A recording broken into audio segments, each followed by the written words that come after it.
Hi, ಎಲ್ಲರಿಗೂ ಕಥಾ ಕನಜ YouTube ಚಾನೆಲ್ಗೆ ಆತ್ಮೀಯವಾದ ಸ್ವಾಗತ.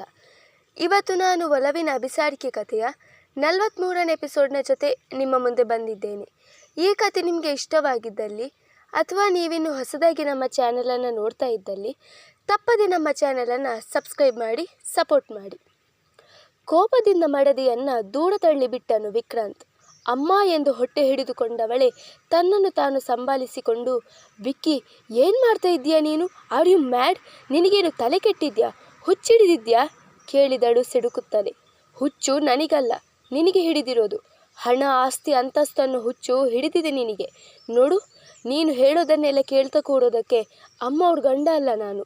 ನಿನಗೆ ಹೇಗೆ ನಿನ್ನ ಗಂಡ ಮುಖ್ಯನೋ, ನನಗೂ ಹಾಗೆ ನನ್ನ ಅಣ್ಣ, ಅತ್ತಿಗೆ, ನನ್ನ ಮನೆಯವರು ಮುಖ್ಯ. ನನ್ನಿಂದಾಗಿ ಅವರು ಮನಸ್ಸಿಗೆ ನೋವು ಮಾಡ್ಕೊಳ್ಳೋದನ್ನು ನೋಡೋದಕ್ಕೆ ನನ್ನ ಕೈಯಿಂದ ಆಗಲ್ಲ. ಮದುವೆಗಿಂತ ಮುಂಚೆ ಅಷ್ಟು ಚೆನ್ನಾಗಿದ್ದಲ್ಲಿ ಈಗ ಯಾವ ಕೊಳ್ಳಿದೆವ್ವ ನಿನ್ನ ಮೈ ಮೇಲೆ ಸೇರಿಕೊಂಡಿದೆ? ನೇಮು ಫೇಮು ಅಂತ ಯಾಕೆ ಹೀಗೆ ಸಾಯ್ತಾ ಇದೆಯಾ? ಇಷ್ಟಕ್ಕೆ ಈ ಮನೆಯಲ್ಲಿ ನಿನಗೇನು ಕಮ್ಮಿ ಆಗಿದೆ ಎಂದು ಕೇಳಿದವನು, ಏನಂದೆ ನೀನು? ನಾನು ಅಣ್ಣನ ಕೈ ಕೆಳಗಡೆ ಕೆಲಸ ಮಾಡಬಾರ್ದಾ? ನನ್ನ ಪಾಲಿನ ಆಸ್ತಿನ ನಾನು ಕೇಳಬೇಕಾ? ನನಗೆ ಸಿಗಬೇಕಾಗಿರೋ ಹಕ್ಕನ್ನು ಅವನ ಹತ್ರ ಕೇಳಿ ಪಡ್ಕೋಬೇಕಾ ಎಂದು ಕೋಪದಿಂದ ಹೇಳಿದವನ ಕಣ್ಣುಗಳ ನೋಟ ಸುಡುವ ಕೆಂಡಗಳಂತೆ ಆಗಿವೆ.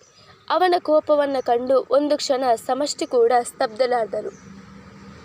ನೋಡು ಸಮು, ಇದು ನನ್ನ ಕಡೆಯಿಂದ ನಿನಗೆ ಫಸ್ಟ್ ಆ್ಯಂಡ್ ಲಾಸ್ಟ್ ವಾರ್ನಿಂಗ್.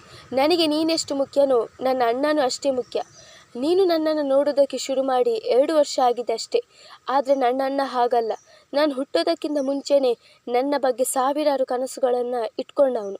ಇವತ್ತಿಗೂ ಈ ಪ್ರಪಂಚದಲ್ಲಿ ನಾನು ಕಣ್ಣು ಮುಚ್ಕೊಂಡು ನಂಬೋ ವ್ಯಕ್ತಿ ಅಂದರೆ ಅದು ನನ್ನ ಅಣ್ಣನೇ.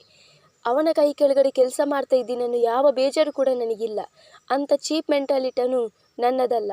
ಇನ್ನೊಂದು ಸಲ ಏನಾದರೂ ಬೇರೆ ಬಿಸ್ನೆಸ್ ಸ್ಟಾರ್ಟ್ ಮಾಡು, ನಿನ್ನ ಹಕ್ಕನ್ನು ನೀನು ಕೇಳು, ಹಾಗೆ ಹೀಗೆ ಅಂತ ನನ್ನ ಅಣ್ಣನ ವಿರುದ್ಧ, ಮನೆಯವರ ವಿರುದ್ಧ ಎತ್ತಿ ಕಟ್ಟೋಕೆ ಬಂದರೆ ನೀನು ಗರ್ಭಿಣಿ, ನನ್ನ ಹೆಂಡತಿ ಅಂತಲೂ ನೋಡದೆ ಒದ್ದು ಮನೆಯಿಂದ ಆಚೆ ಹಾಕಬೇಕಾಗುತ್ತೆ. ಹುಷಾರ್ ಎಂದು ಅವಳಿಗೆ ತೋಡು ಬೆರಳು ತೋರಿಸಿ ಎಚ್ಚರಿಸಿದವನು ಬೆಡ್ಶೀಟ್ ಹಿಡಿದುಕೊಂಡು ಬಾಲ್ಕನಿಗೆ ಹೋದರೆ ಸಮಷ್ಟಿ ಅಕ್ಷರಶಃ ಬೆದರಿ ಬಿಟ್ಟಿದ್ದಳು. ಹಿಂದೆಂದೂ ಅವನು ಈ ರೀತಿ ವರ್ತಿಸಿದವನೇ ಅಲ್ಲ. ಮೊದಲಾದರೆ ಅವನು ತನಗೆ ಎದುರು ವಾದಿಸಿದರೆ ಅವಳು ಕೂಡ ಎದುರುತ್ತರ ನೀಡುತ್ತಿದ್ದಳು. ಆದರೆ ಇಂದು ಗಂಡನ ಮಾತಿಗೆ ಎದುರಾಡುವ ಸಾಹಸಕ್ಕೆ ಕೈ ಹಾಕಲಿಲ್ಲ ಅವಳು. ಒಂದು ಕಡೆಯಿಂದ ಅವನು ತನಗೆ ಬೈದ ಎಂಬ ಬೇಸರವಾದರೆ ಇನ್ನೊಂದು ಕಡೆಯಿಂದ ತಾನು ಅಂದುಕೊಂಡಿದ್ದು ಕೊನೆಗೂ ನಡೆಯಲಿಲ್ಲವಲ್ಲ ಎಂಬ ಅಸಹನೆ ಅವಳದು. ಸದ್ದೇ ಬಾರದಂತೆ ಕಣ್ಣೀರು ಹಾಕಿದವಳು ದೀಪ ಆರಿಸಿ ಹಾಸಿಗೆಗೆ ಮೈ ಒಡ್ಡಿದ್ದಳು. ಮರುದಿನ ಎಂದಿನಂತೆ ಸಮಷ್ಟಿಯ ಯಾವ ಕೊಂಕು ಮಾತುಗಳು ಕೇಳಿಬರಲಿಲ್ಲ. ಕನ್ನಡಿಯ ಮುಂದೆ ನಿಂತು ತಯಾರಾಗುತ್ತಾ, ಒಂದು ರಾತ್ರಿಯಲ್ಲಿ ಆದ ಘಟನೆಯಿಂದ ಈ ಮಟ್ಟಕ್ಕೆ ಬದಲಾವಣೆಯೇ ಕೇಳಿಕೊಂಡವನ ಮುಖದ ಮೇಲೊಂದು ಸಣ್ಣ ನಗು ಮೂಡಿತ್ತು. ಸಮಷ್ಟಿ ಹಾಸಿಗೆಯ ಮೇಲೆ ಕಾಲು ಚಾಚಿ ಕೂತು ಬಿಟ್ಟಿದ್ದಳು. ಅವಳ ದೃಷ್ಟಿ ಎತ್ತಲು, ಆದರೆ ಮುಖ ಮಾತ್ರ ಪೂರಿ ಉಬ್ಬಿದಂತೆ ಉಬ್ಬಿದೆ. ಕಾರಣ ನಮಗೆಲ್ಲರಿಗೂ ತಿಳಿದಿದೆ ಅಲ್ಲವೇ? ಅವಳನ್ನು ಕಂಡು ಕಾಣದಂತೆ ತಯಾರಾಗಿ ಹಾಲ್ ಕಡೆ ಬಂದನು ವಿಕ್ರಾಂತ್. ವಿಕ್ಕಿ, ಏನು ಒಬ್ಬನೇ ಬಂದಿದ್ದೀಯಾ? ಸಮ್ಮು ಎಲ್ಲೋ? ಅವನು ಬರುತ್ತಿದ್ದ ಹಾಗೆ ಕೇಳಿದಳು ಅನ್ನಪೂರ್ಣ. ಅವಳು ರೂಮ್ನಲ್ಲೇ ಇದ್ದಾಳೆ ಅಜ್ಜಿ ಎಂದವನು ವಿಕ್ರಮ್ನ ಪಕ್ಕ ಚೇರಿ ಎಳೆದು ಕೂತನು. ಯಾಕೋ ಕಂದ, ಅವಳಿನ್ನು ಎದ್ದಿಲ್ವಾ? ಮೈಗೇನಾದರೂ ಹುಷಾರಿಲ್ವಾ ಹೇಗೆ? ತುಂಬು ಗರ್ಭಿಣಿ ಬೇರೆ ಎಂದ ಪುಷ್ಪರವರಿಗೂ ಗರ್ಭಿಣಿ ಸೊಸೆಯ ಮೇಲೆ ಎಲ್ಲಿಲ್ಲದ ಪ್ರೀತಿ. ಅಮ್ಮ, ನೀವು ಮೊದಲು ಎಲ್ಲದಕ್ಕೂ ಟೆನ್ಷನ್ ಮಾಡೋದನ್ನು ನಿಲ್ಲಿಸಿ.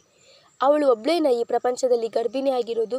ಯಾಕೆ ಬೇರೆ ಯಾವ ಹೆಣ್ಮಕ್ಳು ಗರ್ಭಿಣಿಯರಾಗೋದೇ ಇಲ್ವಾ? ಅವಳಿಗೆ ಹೊಟ್ಟೆ ಹಸಿವಿಲ್ಲ ಅನಿಸುತ್ತೆ. ಹಸಿವೆಯಾದಾಗ ಅವಳೇ ಬರ್ತಾಳೆ. ನೀವು ಸುಮ್ಮನೆ ಕೂತು ತಿಂಡಿ ತಿನ್ನಿ ಎಂದ ವಿಕ್ಕಿಯ ಮಾತು ಕೇಳಿ ಎಲ್ಲರೂ ಮುಖ ನೋಡಿಕೊಂಡರು. ಅವನ ಮಾತು ಕೇಳಿ ಗಂಡನ ಕಡೆಗೊಮ್ಮೆ ದೃಷ್ಟಿ ಹಾಯಿಸಿದಳು ಸಮೃದ್ಧಿ. ಅವನು ಕೂಡ ಅಚ್ಚರಿಯಿಂದ ಅವಳ ಮುಖವನ್ನೇ ನೋಡುತ್ತಿದ್ದಾನೆ. ಅದೇಕು ಗಂಡ ಹೆಂಡತಿಯ ನಡುವೆ ಏನೊಂದು ಸರಿಯಿಲ್ಲ ಅನ್ನಿಸಿತು ಇಬ್ಬರಿಗೂ. ಮನೆಯವರ ಮುಂದೆ ಅದನ್ನು ತೋರ್ಪಡಿಸದೆ ತಿಂಡಿ ತಿನ್ನತೊಡಗಿದರು. ಸಮೃದ್ಧಿ, ನಿನ್ನ ತಾಯಿ ಹೇಗಿದ್ದಾರಮ್ಮ ಕೇಳಿದಳು ಅನ್ನಪೂರ್ಣ. ಹಾಂ ಅಜ್ಜಿ, ಮೊನ್ನೆ ಬಿಡುವು ಮಾಡ್ಕೊಂಡು ಒಂದ್ಸಲ ಫೋನ್ ಮಾಡಿದ್ದೆ. ಹುಷಾರಾಗಿದ್ದೀನಿ ಅಂದರು. ಹಾಗೆ ಒಂದಿನ ನೀನು ವಿಕ್ರಮ್ ಮನೆಗೆ ಬನ್ನಿ ಅಂತಲೂ ಹೇಳಿದರು ಎಂದವಳ ದೃಷ್ಟಿ ಗಂಡನ ಕಡೆಯೇ. ಅದಕ್ಕೇನಂತೆ, ಒಂದ್ಸಲ ನೀನು ವಿಕ್ರಮ್ ಇಬ್ಬರು ಹೋಗಿ ಅವರನ್ನು ಮಾತಾಡಿಸಿಕೊಂಡು ಬನ್ನಿ. ಪಾಪ ಅವಳು ಕೂಡ ಮನೇಲಿ ಒಬ್ಬರೇ ಇರ್ತಾರೆ. ಇಷ್ಟು ದಿನ ನೀನು ಸಮ್ಮು ಅಲ್ಲಿದ್ರಿ, ಆದರೆ ಈಗ ಅನಿವಾರ್ಯದಿಂದ ಇಲ್ಲಿದ್ದೀರಾ. ಅವರಿಗೂ ಮಕ್ಕಳನ್ನು ನೋಡಬೇಕು ಅನ್ನೋ ಆಸೆ ಇರಲ್ವಾ? ಅದಕ್ಕೆ ಒಂದಿನ ಹೋಗಿ ಬನ್ನಿಮ್ಮ ಎಂದಳು ಪುಷ್ಪ. ಅದನ್ನೇ ನಾನು ಯೋಚನೆ ಮಾಡ್ತಾ ಇದ್ದೀನಿ ಅತ್ತೆ. ನನಗೂ ಅಮ್ಮನ ಮನೆಗೆ ಹೋಗಬೇಕು ಅನ್ನೋ ಆಸೆ ಇದೆ. ಆದರೆ ಎಂದವಳು ಗಂಡನ ಕಡೆಗೆ ಮತ್ತೊಮ್ಮೆ ದೃಷ್ಟಿ ಹಾಯಿಸಿದರೆ ಅವನು ತನಗೂ ಅದಕ್ಕೂ ಯಾವುದೇ ಸಂಬಂಧ ಇಲ್ಲ ಎಂಬಂತೆ ತಿಂಡಿ ತಿನ್ನುತ್ತಲೇ ಇದ್ದಾನೆ.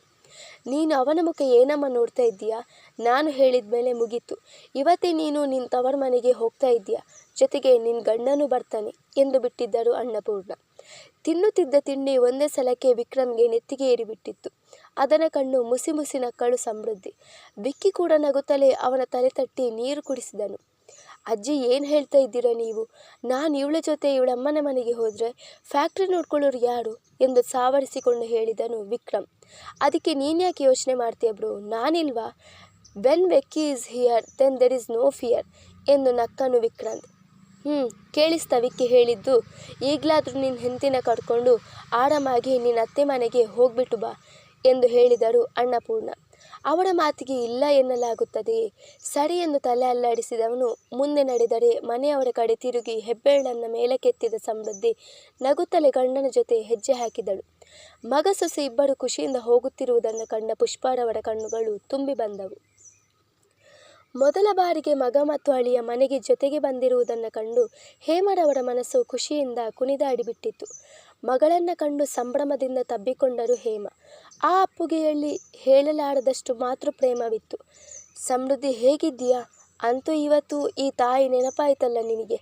ಕಣ್ಣೀರು ಹಾಕುತ್ತಲೇ ಕೇಳಿದವರನ್ನು ತಬ್ಬಿಕೊಂಡವಳು, ಇಲ್ಲಮ್ಮ, ನಿನ್ನ ನೆನಪು ಪ್ರತಿದಿನ ಪ್ರತಿಕ್ಷಣ ಆಗ್ತಾನೇ ಇರುತ್ತೆ. ಈ ಜನ್ಮದಲ್ಲಿ ನಿನ್ನನ್ನು ಮರೆಯೋಕ್ಕೆ ಸಾಧ್ಯ ಇಲ್ಲಮ್ಮ ಎಂದವಳಿಗೂ ಅಳುವೆ.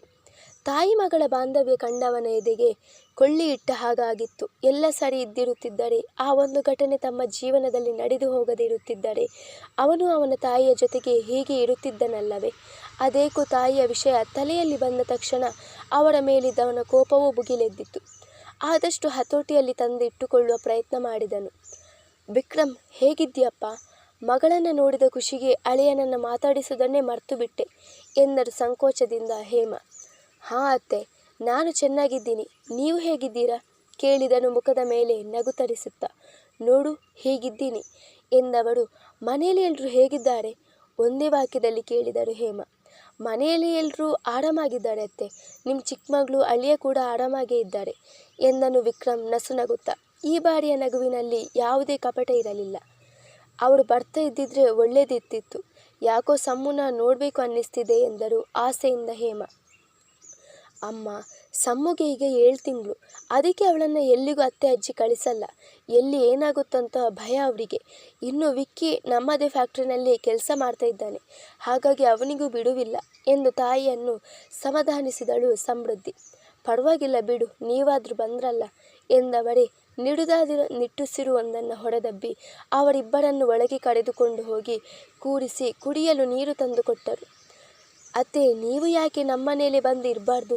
ಹೇಗೂ ಈ ಮನೇಲಿ ಒಬ್ಬರೇ ಇರ್ತೀರ, ನಿಮಗೂ ಒಂಟಿತನ ಕಾಡುತ್ತೆ, ಅದಕ್ಕೆ ಎಂದವನ ಮಾತು ಮುಗಿಯುವ ಮುನ್ನವೇ, ಇಲ್ಲಪ್ಪ, ಇದೇ ನನ್ನ ಮನೆ. ಆ ಮನೆ ಏನಿದ್ರೂ ನನ್ನ ಮಗಳ ಮನೆ. ಮಗಳ ಮನೆ ನನ್ನ ಮನೆ ಹೇಗಾಗುತ್ತೆ? ನಾನಿಲ್ಲೇ ಆರಾಮಾಗಿ ಖುಷಿ ಖುಷಿಯಿಂದ ಇದ್ದೀನಿ. ನನ್ನ ಪಾಲಿಗೆ ಇದೇ ಅರಮನೆ ಎಂದು ಅವನ ಸತ್ಕಾರವನ್ನು ನಾಜೂಕಾಗಿ ನಿರಾಕರಿಸಿದರು ಹೇಮ. ಅದೇಕೋ ಅವರ ಮಾತಿನಿಂದ ಮುಖಭಂಗ ಆದ ಹಾಗಾಗಿತ್ತು ಅವನಿಗೆ. ವಾಚ್ನಲ್ಲಿ ಸಮಯ ನೋಡಿಕೊಳ್ಳುವಂತೆ ನಟಿಸಿದವನು, ಸರಿ ಅತ್ತೆ, ನಾನಿನ್ನು ಬರ್ತೀನಿ. ನನಗೆ ಸ್ವಲ್ಪ ಅರ್ಜೆಂಟ್ ಕೆಲಸ ಇದೆ, ಇನ್ನೊಂದು ಸಲ ಬರ್ತೀನಿ ಎಂದು ಹೊರಡಲು ಅನುವಾದನು. ವಿಕ್ರಮ್ ಮನೆಯಿಂದ ಬರುವಾಗ ಅಜ್ಜಿ ಏನು ಹೇಳಿದ್ರು ನೆನಪಿದ್ಯಾ? ಫ್ಯಾಕ್ಟ್ರಿ ಕೆಲಸ ಎಲ್ಲ ವಿಕ್ಕಿ ನೋಡ್ತಾ ಅಂದಿದ್ದಾನಲ್ಲ, ಮತ್ತು ನೀವ್ಯಾಕೆ ಹೀಗೆ ಹೋಗ್ತಾ ಇದ್ದೀರಾ? ಹೇಗೂ ಇಲ್ಲಿ ತನಕ ಬಂದಿದ್ದೀರಾ, ಸಂಜೆ ತನಕ ಇದ್ದು ಆಮೇಲೆ ಇಬ್ಬರು ಒಟ್ಟಿಗೆ ಮನೆಗೆ ಹೋಗೋಣ. ಅಮ್ಮನಿಗೂ ಆಗ ಖುಷಿ ಆಗುತ್ತಲ್ಲ ಎಂದವಳ ಮುಂಗುರುಳನ್ನು ಹಿಂದಕ್ಕೆ ಸರಿಸಿದವನು. ವ್ಯವಹಾರದಲ್ಲಿ ನನಗಿರುವಷ್ಟು ನಾಲೆಜ್ ನನ್ನ ತಮ್ಮನಿಗೆ ಇಲ್ಲ ಚಿನ್ನ. ಅವನಿನ್ನೂ ಇಂಥ ವಿಷಯದಲ್ಲಿ ತುಂಬ ಸಣ್ಣವನು. ಸೊ ನಾನು ಹೋಗಲೇಬೇಕು. ಡೋಂಟ್ ವರಿ, ಸಂಜೆ ನಿನ್ನನ್ನು ಕರ್ಕೊಂಡು ಹೋಗೋಕ್ಕೆ ನಾನೇ ಬರ್ತೀನಿ. ಅಲ್ಲಿ ತನಕ ಅತ್ತೆ ಹತ್ರ ಮಾತಾಡ್ತಿರು. ತಾಯಿ ಮಗಳ ಮಧ್ಯೆ ನಾನು ಅಡ್ಡ ಬರಲ್ಲ. ನಾನು ಇಲ್ಲೇ ಇದ್ದರೆ ನಿನಗೇನೇ ತೊಂದರೆ ಎಂದು ಅವಳನ್ನು ರಮಿಸಿ ಅಲ್ಲಿಂದ ಹೊರಟು ಹೋದರೆ ಅವರಿಬ್ಬರ ತುಂಟಾಟ ಕಂಡು ಒಳಗೊಳಗೆ ನಕ್ಕಿದ್ದರು ಹೇಮ. ಮುಂದುವರಿಯುವುದು. ದಯವಿಟ್ಟು ಕ್ಷಮಿಸಿ, ಕಥೆಯ ಕ್ವಾಂಟಿಟಿ ಸ್ವಲ್ಪ ಕಡಿಮೆ ಆಗ್ತಾಯಿದೆ ಅಂತ ನನಗೇನೆ ಅನ್ನಿಸ್ತಿದೆ. 10 ನಿಮಿಷದ ವಿಡಿಯೋ ಮಾತ್ರ ನಾನೀಗ ಇರುವಂತಹ ಸ್ಥಿತಿಯಲ್ಲಿ ಮಾಡೋದಕ್ಕೆ ಆಗ್ತಾಯಿದೆ. ಅದಕ್ಕಿಂತ ಜಾಸ್ತಿ ವಾಯ್ಸ್ ಓವರ್ ಕೊಟ್ಟು ಮಾಡುವಷ್ಟು ಟೈಮ್ ನನಗಿಲ್ಲ.